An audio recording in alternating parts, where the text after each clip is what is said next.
ગોધરા નગરપાલિકાના પ્રમુખ પદે જશોદાબેન પ્રજાપતિ બિનહરીફ, ઉપપ્રમુખ તરીકે ઈશાન સોનીની સર્વાનુમતે વરણી કરાઈ.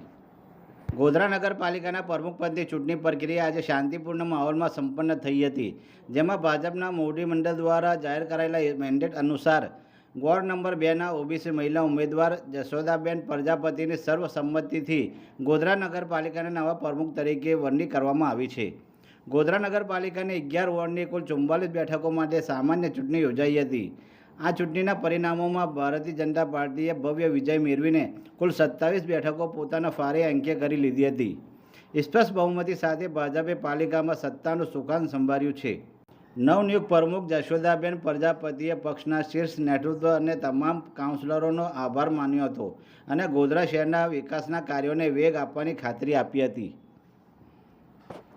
ગત 28 એપ્રિલના રોજ નગરપાલિકા ગોધરા 2026ની સામાન્ય ચૂંટણીનું પરિણામ જાહેર થયું હતું. તે અંતર્ગત આજ રોજ તારીખ 20/5/2026ના રોજ નગરપાલિકા ગોધરાના પ્રમુખ અને ઉપપ્રમુખની ચૂંટણીની કાર્યવાહી આજે પૂર્ણ કરવામાં આવી છે.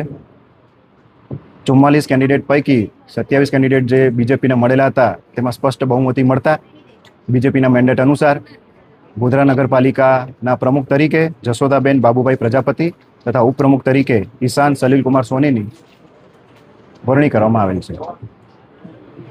આજ રોજ જે મને ગોધરા નગરપાલિકા પ્રમુખમાં વરણી કરી છે તે બદલ હું ગોધરા નગરપાલિકા સભ્યોશ્રીનો આભાર માનું છું.